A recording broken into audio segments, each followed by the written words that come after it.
Halo, selamat pagi. Selamat berjumpa kembali dengan channel Sambalado. Semakin banyak hal diulas, semakin bertambah cerdas. Tahukah kamu, bahasa adalah satu sarana komunikasi yang penting dan vital. Dalam sebuah komunikasi, bahasa memiliki peranan yang sangat penting dan mutlak adanya. Bahasa menjadi sebuah alat dalam komunikasi, yang mana bahasa dan komunikasi ini memiliki hubungan yang tak terpisahkan. Bahasa merupakan interpretasi dari apa yang hendak disampaikan oleh komunikator terhadap komunikan. Penggunaan bahasa yang baik dan mudah untuk dimengerti oleh orang lain akan berdampak pada komunikasi yang berjalan dengan baik pula. Mohon maaf, video ini bukan bermaksud membandingkan atau menghujat. Ini hanya sekedar ulasan bahasa saja. Baik tidaknya bahasa, itu penting. Tapi jauh sangat lebih penting adalah hasil yang diperoleh dari apa yang kita bicarakan. Jika kamu suka, silahkan like, komen dan share video ini ya. Bismillahirrahmanirrahim.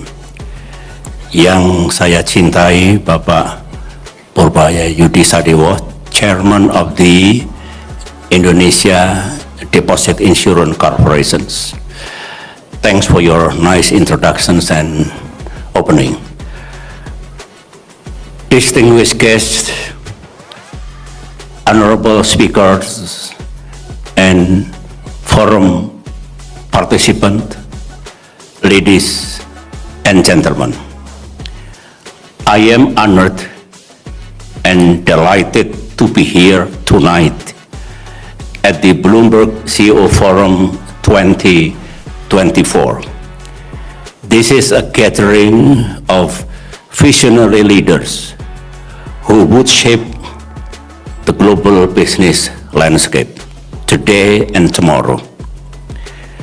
Our theme, True Transitions to Continuing Growth, resonate deeply as we transition from President Jokowi era to President-elect Prabowo.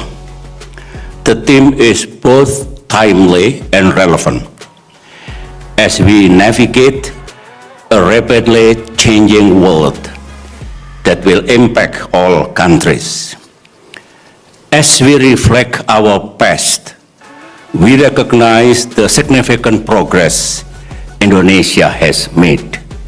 Over the decades, we have witnessed stable economic growth, improved infrastructures, enhanced human capital, and better living standards of the people. However, as we look to the future, we must remain vigilant and proactive in addressing the challenges ahead. Ladies and gentlemen, transition is not merely a change in leadership. Ladies and gentlemen, I would hereby like to officially nominate as the invention of the century, the selfie. The selfie has changed the world. It has now evolved into the Wi-Fi and the vlog.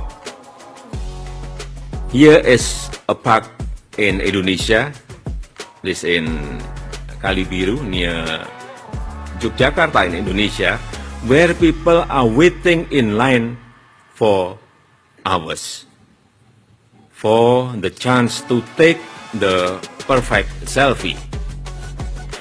Bloomberg calls it the Instagram park.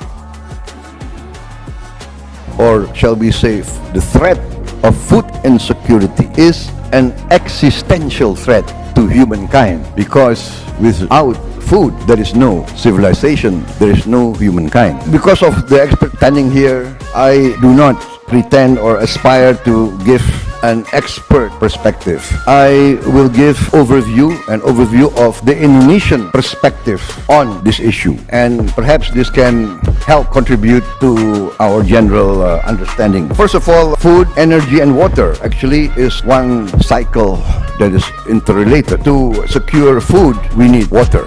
Water is the essence of life. And to secure food, the speakers before me have emphasized the importance of energy. In this cycle, which in front of us has proven to be a threat of scarcity, this is compounded by more threats that compound this existential threat. First, whether we like it or not, there is a population explosion. Maybe this is sensitive. There are part of the global elite still very influential, still very powerful, even in my country, that do not like for us to talk about population explosion. But if we are a real leader, sometimes leaders must say unpleasant things. This is a dilemma. It's a paradox, especially for politicians. Especially for politicians who want to get elected. Fortunately, the Indonesian general election and the presidential election is still rather in the future. This is the dilemma of people in leadership position. If we warn about a danger coming, they accuse us of being pessimistic. My President Jokowi, this year alone, I think has spoken maybe 25 times more in public, warning the Indonesian people that we are facing difficult times. Next year will be very difficult. And there are people who accuse him of spreading pessimism. And I understand, maybe some people cannot accept the necessities of how do we face this population explosion. For instance, Indonesia, our increase in population every year is 1.9%. That is 5 million new babies every year. 5 million new mouths. 5 million, the size of Singapore. Every year in Indonesia, there is a new Singapore. You see, Indonesians, when they face adversity, they laugh. Indonesians are happy people. Sometimes we don't know what's ahead of us. Maybe we will go somewhere happily. What I'm saying is this: every 10 years, a new Malaysia. What government in the world, what expert in the world can consider feeding 5 million more mouths a normal and an easy challenge? My friend Mr. G has said he's very proud of feeding his family. A leader of Indonesia must think of feeding 5 million babies every year. Anybody who wants to run for president of Indonesia, I think, should consult you.